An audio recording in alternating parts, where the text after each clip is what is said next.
What's up, everybody, and welcome back to Fireside Giants. I'm your host, Anthony Rivardo, joined by my co-host, Alex Wilson. And the New York Giants offense in 2023 was abysmal. Just a terrible unit to watch. But in 2024, offensive coordinator Mike Kafka sidestepped questions about his play calling duties, wouldn't give an answer there when speaking with the media today, but also in a recent interview discussed how he wants to make this Giants offense more, quote, explosive. Yet he wants to do that with a quarterback coming off of a torn ACL who might not be able to run so much when most of his explosive plays came on the ground in the past. So we kind of want to talk about that because we want to discuss the Giants offense. How can it be more explosive? What that quote from Mike Kafka really means. But also the second half of it, Daniel Jones spoke with the media today, did give some major updates on his injury recovery, talked about how he thinks he's going to be ready by training camp, which is definitely notable, and also said his neck is, quote, 100% healthy. So maybe he can be the explosive running piece that he used to be in the past. Maybe not. We're just going to go ahead and discuss this Giants offense,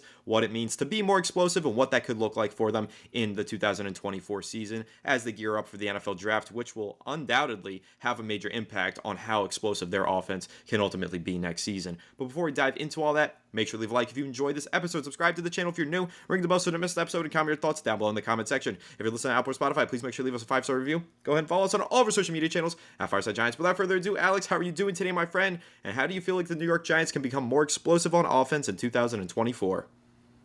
I'm doing pretty good, and look, the Giants' offense has been one of the least explosive offenses I've ever watched in the history of my time being on this earth. And it's tough. It's tough to be a Giants fan right now, or at least in the past. At least right now we have a little bit of hope in terms of maybe they're going to add a top-tier, wide receiver playmaker, a guy that's going to add more explosiveness to this offense, or they go in the direction of a quarterback that maybe is able to throw the ball a little bit more proficient or has the upside to be elite and be more explosive and maximize the talent around them. Look, Daniel Jones has never had a top WR1.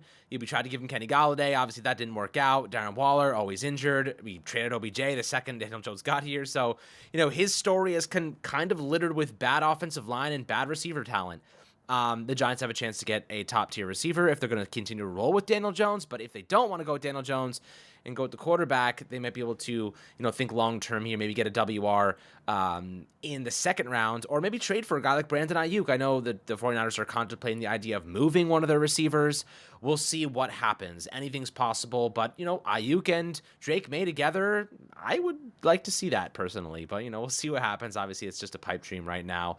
But looking at the explosive factor on the Giants, let's talk about who's on this roster instead of, just objectively looking at players who we'd love to have. So right off the bat, Jalen Hyatt has to be more integrated into this offense moving forward. Now, the best way to integrate Jalen Hyatt into this offense at a more proficient pace is to have better offensive line play, because Jalen Hyatt's entire game relies on time to get downfield, time to get open, time to use that speed and straightaway speed to his advantage. And the Giants just don't have the offensive line performance to allow these speedsters to get downfield and to get open and these longer route concepts to develop. We just don't have the time. We're forcing ourselves every single year to make shorter route decisions, get the ball out faster. Intermediate to short's really our MO. Tyrod Taylor was tremendous last year, just getting the ball downfield, lofting it where it needed to be and letting our guys run under it. But better offensive line performance will go a long way towards helping guys like Jalen Hyatt and Darius Slayton become productive, or even more productive than they were last season, which, Hyatt was a ghost at times. Slayton was underutilized, in my opinion. I think Slayton could be a really solid WR2 for most teams, and, the Giants just don't have the quarterback play or offensive line play to maximize any of our playmaking talent. My top playmaker this year, Wan'Dale Robinson. That is going to be a guy that the Giants utilize in so many different ways, not just as a gadget option, but as a true and tried receiver. They should get him more involved on intermediate route concepts. He is so good in space. I know the shorter concepts are his MO, screen passes, slants, zig routes, crossers, get him open and let him cook. Those little hitch routes, like just get him into space, get him the ball and let him do the work. Like, he was one of the best in the league after the catch this past season. Like, 60% of his yards came after the catch, and that's pretty damn impressive. I think even more than that, honestly. So looking at this Giants team and where it needs to go, Anthony, who stands out to you? Guys that you think are on this roster that need to be a bigger part of this offense moving forward. To me, it's Hyatt, and to me, it's Wan'Dale. I think Slayton's role is defined. They just need to get him the ball a little bit more frequently. Wandale and Hyatt, though, the ceiling is untouched. It's untapped right now. So we need a little bit more of attention allocated to those two guys in the future with Saquon Barkley off this team. The playmaking and the explosive plays need to come from somewhere else, and those are two guys I'm looking at to maximize.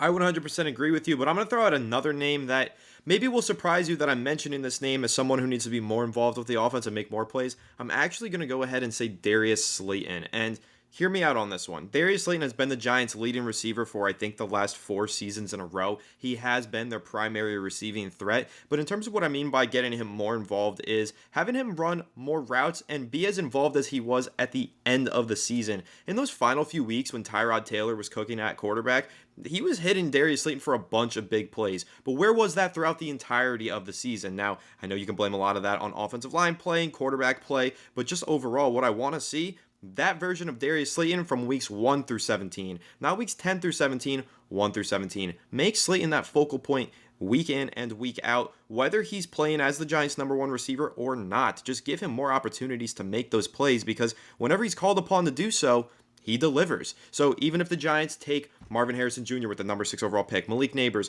any dynamic receiving threat, Rome Odunze, whoever they draft in the first or second round of the draft at wide receiver, if they do go that route, even still, I want to see Darius Slayton as involved in the game plan as he was towards the end of the season, because I think he's proven time and time again that when given the opportunity, he can be a real playmaker in this Giants offense. He's just not frequently given that opportunity, and it's held him back quite a bit throughout his career. I mean, this is a player who last offseason could have went and signed a larger contract with another team, stuck with the New York Giants to continue building what we're building here, and ultimately you can debate whether or not he made the right decision due to how the Giants have performed over the last couple of years. But really, though, I think that what we have out of Slayton, or what we've seen from Slayton the past few years, it's been great, consistent production, and he's proven to be a very good player in the NFL, but I almost feel like his potential still has yet to be maximized, and that there is more room for improvement and more productivity that he can offer this team in the future if he's put into the right situations,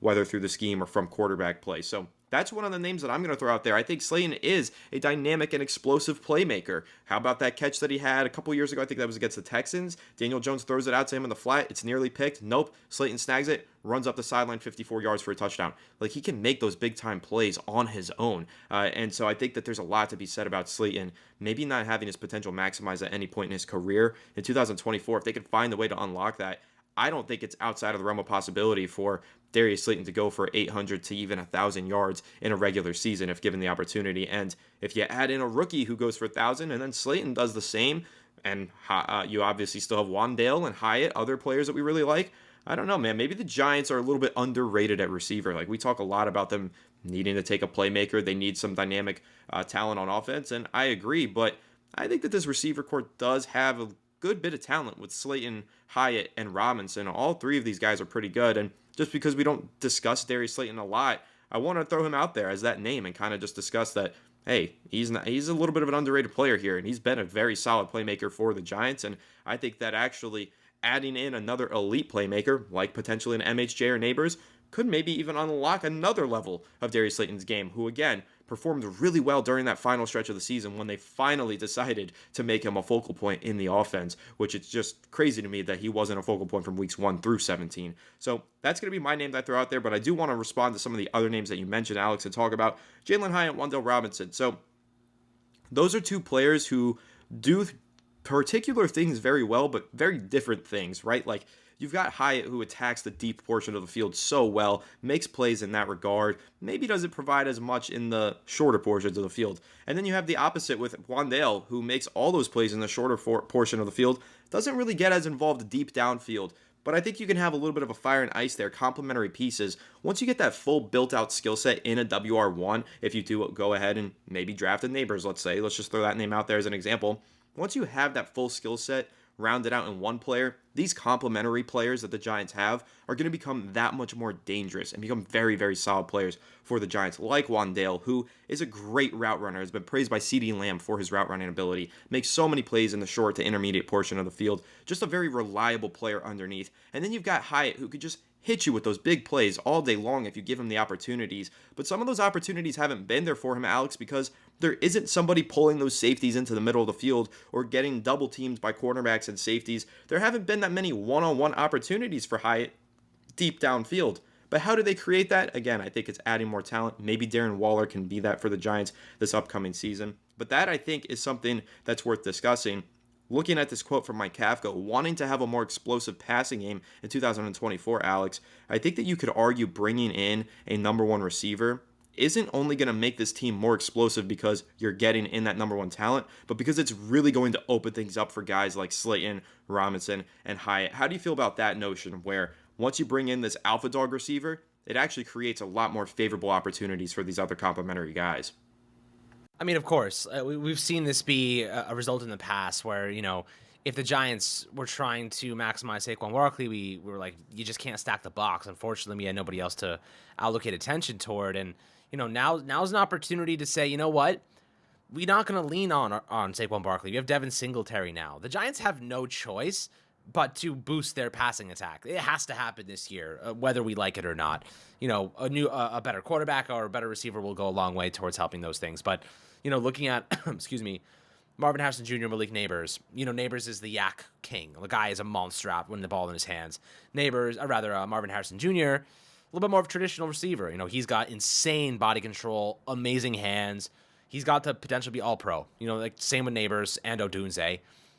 Any of those three of those guys are going to make this offense exponentially better. That attention, though, opens up guys like Wan'Dale Robinson. And think about it. Like, let's say you have Malik Neighbors on the outside. And by the way I view Malik Neighbors is like if you mash Jalen Hyde and Wan'Dale Robinson into one. You know what I mean? He has honestly, it's even better than that. It's like who's a great intermediate receiver? Let's say Isaiah Hodgins is our best intermediate receiver. He's much better than him, obviously, but it's like if you mashed Wan'Dale, Isaiah Hodgins, and or Slayton, you could say, and Jalen Hyde into one, because you're getting that deep threat from Malik Neighbors, who has elite speed. You're getting the short concepts from Malik Neighbors, who has elite agility and mobility, and then you're getting the intermediate stuff, which is obviously just great route running and anticipation and hands.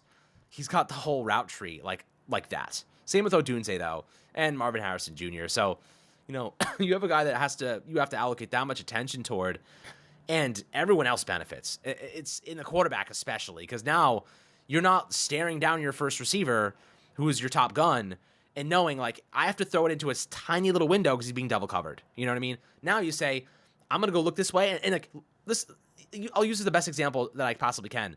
Garrett Wilson with Zach Wilson at quarterback. The guy has produced over 1,000 yards every year with the worst quarterback situations you could ask for. Even Daniel Jones is going to get more production out of a guy like Marvin Harrison Jr. or Malik Neighbors Odunze than I think Zach Wilson can. So yeah, they're going to be instant impact players.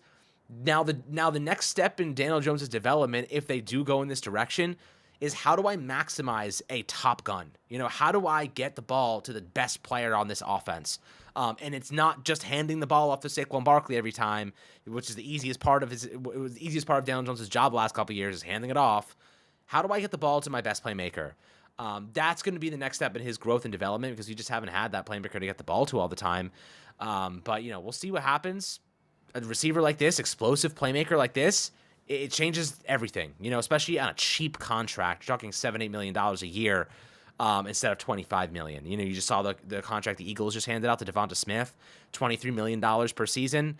They're paying that man. He is getting the bag. And I don't even know how they have so many high, top dollar players, fourth highest, fifth highest in the league, second highest in the league. It's crazy how much money they've spent. But the smart thing they've done is that those contracts are going to look like bargains in 2 years. You know what I mean?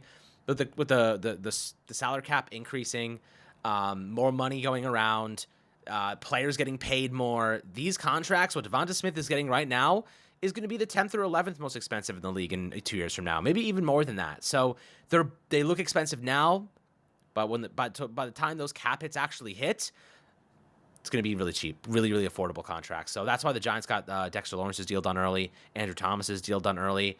And these contracts look like bargains for us. We have to make sure we capitalize on these things. And even the Brian Burns contract, I'll argue, in 2 years from now, might look like a steal if his production stays, the same or even increases. So we'll see how these things progress. But that's kind of been my logic behind drafting a quarterback is you can't go get one in free agency. Teams don't let them go. You know what I mean? And if they do, it's because you're the Broncos and Russell Wilson is, just they need to get rid of him and reset. And you have to draft quarterbacks.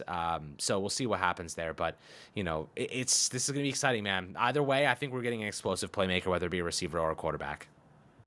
Totally agree with you there. But I do want to talk about the quarterback position again because of the injury updates from Daniel Jones delivered to the media today. He met with the media, which I want to go ahead and commend him for. I don't think it's something that he's required to do. And I'm a little bit surprised that in the middle of draft season, when there is so much chatter about quarterbacks and there's a lot of conversation about Daniel Jones's injury history, he decided to sit at the podium today, talk with the media, and give them some updates on his injury recovery, which I think you do have to commend him for. Pretty well done from Daniel Jones. But talking about the updates that he gave, first of all, he said he'll be ready by the start of training camp. That's his expectation. That's pretty significant because we've kind of talked before. Daniel Jones, will he be ready for the start of the regular season? How much time will he miss in the spring and the summer? Him saying that he thinks he's going to be ready for the start of training camp is huge. That's not midway through training camp, the start of training camp. That's when a lot of that crunch time practice, those grinds, really take shape where the Giants can install their offense, any tweaks to the game plans, and all of that stuff. It's good to have Daniel Jones under center during training camp and preparing for the upcoming regular season, and hopefully knowing that he won't miss any time during the regular season, or at least at the start of it. So with Daniel Jones giving that update, I thought that was positive. Definitely something important to note. And then also, he mentioned his neck injury. He was asked about that. There's been a lot of conversation, especially in the past few months, about Daniel Jones' future with the team because of injuries. A lot of people have mentioned David Wilson as an example. This is a guy who had a neck injury, who was drafted the first round by the Giants. That neck injury ultimately ended his career. And with Daniel Jones having had that surgery in 2021 on his neck, if he suffers another injury, what's the future of his career look like? Does it continue? Does it end? Well, Daniel Jones clarified and said that the injury that he had in 2023 to his neck was simply just a stinger, a common football injury, nothing that important, pinched nerve kind of thing. He said that he is 100% healthy in his neck, and that is not something that he's worried about going into the 2024 season, which is a pretty significant update, and we hope that that is the case for Daniel Jones, as I do want him to actually have a successful career, and hopefully with the Giants, but hopefully elsewhere if not with the Giants. So for Jones, Alex, what is your reaction to the injury update? Basically, he's going to be ready for the start of training camp. Neck is not a problem. He's recovering. He's been throwing the ball. He's been doing dropbacks in the pocket as well. So he's actually getting a little bit active on his legs and throwing on the move now. All those things are pretty important as he gears up for what is by far the most important season of his career. I mean, I actually was talking to somebody and they came up with an interesting thing. Do you think that it's possible that the Giants go to Daniel Jones and say, you're not playing it down for us unless you waive that injury clause in your contract? You know what I mean? Do you think it's possible that they make him waive that injury clause so that he guarantees that? Because either the Giants have logically speaking, they have every reason to not let him step foot on the field next season. You know what I mean? If he gets hurt and they can't get out of that contract and the worst case scenario unfolds for a second consecutive year, and being a Giants fan, we know how probable that is. If they don't get that injury clause taken care of, they're playing a game that could end up destroying Joe Shane and Brian Dable. I don't know why they'd run the risk, to be honest with you. If Daniel Jones gets injured again and they get stuck with the longevity of that contract into 2025 and beyond, they're going to get freaking fired for it. That's a fireable offense. They can't go into the season with that injury clause there. I wonder if they corner Jones and say, you either got to waive that clause or you're not stepping foot on the field or competing for this job this year. Do you think that's something that could happen? Because right now I feel like they have every reason not to play him because of it. I think you make a good point there. Is it possible to happen is my question. I don't know if that's something that can be done. I don't really know what the contract is like and how those things kind of work. I don't know if that's ever happened in the past with a player waiving an injury clause. In fact, I think that if that's ever happened, that would have happened with Russell Wilson. And I guess he chose not to, which makes sense for the player himself. I don't know if Daniel Jones would waive the injury clause personally. I don't know what his decision making would be. But if you are the New York Giants, I guess that's something that you have to consider. If you can ask him to waive it and then move forward with him as your starter in 2024, it's definitely a good point that you bring up. It's something to kind of just consider and weigh if you're the New York Giants going forward into this offseason, because you do make a great point in saying if Jones gets hurt this upcoming season, can't pass that physical in 2025, the Giants' future in that front office and that top brass is murky. Figuring out what you're going to do with that quarterback position next offseason is going to be way more challenging than this offseason when you're picking in the top 10 and know that there are good quarterback prospects on the board. You don't know that either one of those cases is going to be true next year. You don't know if the Giants are going to be picking high in the draft. You don't know if there are going to be good quarterback prospects available. This year you do know, so they kind of need to plan accordingly. And if not, they don't want to have any handcuffs to any players going forward in the 2025 season. So I think you make an excellent point there for Joe Shane and Brian Dable's job security. Maybe they should try and gauge the possibility of waiving that injury clause for Daniel Jones. But for me personally, if I were Daniel Jones, I would just tell him no. I mean, that's waiving a whole lot of money there. But maybe they can do some sort of restructuring to the contract and negotiating in order to get around the injury clause. That could be a possibility. But Alex, we are 10 days away from the NFL draft. We're recording this now. Daniel Jones says he's going to be healthy for the regular season. Do you feel like that should affect the Giants' plans in this draft at all? And maybe that's not asking you, do you think that that should prevent them to draft a quarterback? Because I know the draft is a long-term thing. But maybe more so, Daniel Jones going to be healthy enough to play in week 1. Do you think that any of those draft picks have to be made with the idea in mind that we need to give Daniel Jones in particular more help rather than just fleshing out this roster? For example, maybe we do need to go with an offensive lineman earlier in this draft than we were planning to, or maybe we need to make sure that we get more than one playmaker. However you kind of conceptualize that question, do you think that him saying that he's going to be healthy for the start of training camp affects this upcoming draft at all? Daniel Jones, it's honestly, it's tough to like sit here and say like we need to be providing Daniel Jones with more weapons, but it's not like, and I keep saying this, and I think it's the right take. Walking away with a really great blue chip receiver is a great consolation prize to me personally. And when I say consolation prize, is because I think this team needs to turn over the quarterback position, but you don't find top tier receivers like this, and teams sure as hell don't let them walk. That's the thing. You know what I mean? Like Justin Jefferson, he's not going to free agency. CeeDee Lamb, he's not going to free agency. The fact that Brandon Ayuk might be traded is a freaking blessing for a team that ends up getting him, because he's 26 years old and his prime is just starting.